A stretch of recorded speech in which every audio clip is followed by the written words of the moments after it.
et bienvenue pour ce numéro de Retour sur Expérience.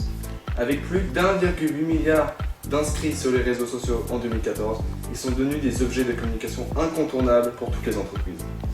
Alors comment ces réseaux sociaux ont-ils réussi à séduire le milieu professionnel?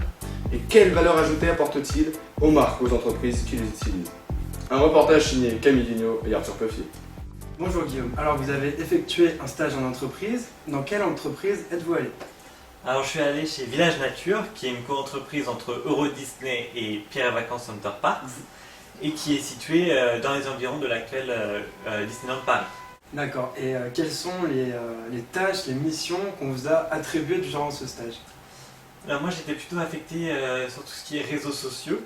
Donc par exemple j'ai participé à la création de la stratégie de l'entreprise sur Twitter par exemple, ou aussi Google+. Et pas Facebook? Non, pas Facebook, parce que l'entreprise était déjà dessus depuis un certain temps et qu'elle avait déjà dû faire tout ce travail, C'était déjà fait. toute cette stratégie sur Facebook. Donc j'ai dû travailler sur Google+ et Twitter. Et sur Twitter, j'ai également dû créer des tweets programmables, c'est-à-dire créer un certain nombre de tweets pour Les mettre en réserve voilà, pour les mettre en réserve. et les réutiliser plus tard. Voilà, c'est ça, les diffuser sur Twitter plus tard pour gagner du temps. D'accord.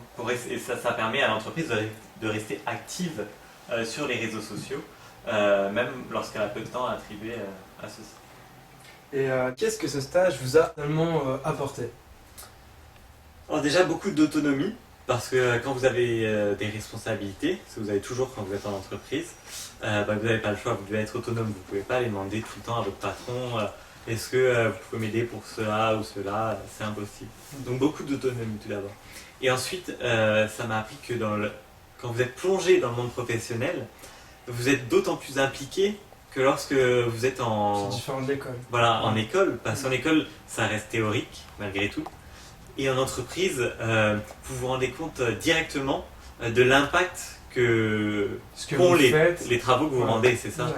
Et vous voyez pourquoi ils vont être utilisés, quelle est l'efficacité et en quoi ça va aider en fait les gens qui travaillent avec vous dans l'entreprise. Et donc vous êtes d'autant plus impliqué dans votre travail. Dernière question, qu'est-ce que finalement ce stage vous a appris?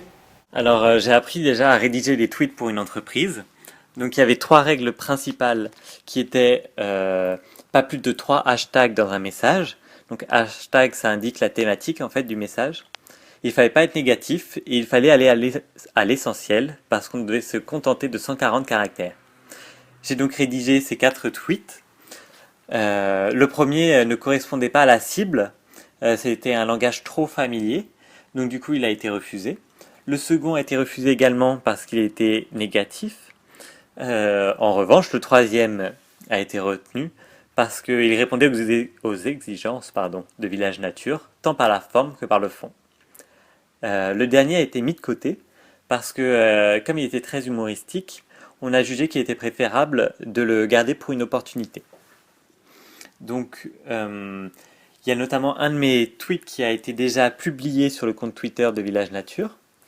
Et on peut voir par exemple qu'il y a une insertion de photos.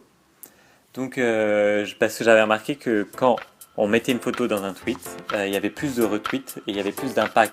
Merci à tous d'avoir suivi cette édition spéciale. On vous souhaite une agréable soirée. Au revoir.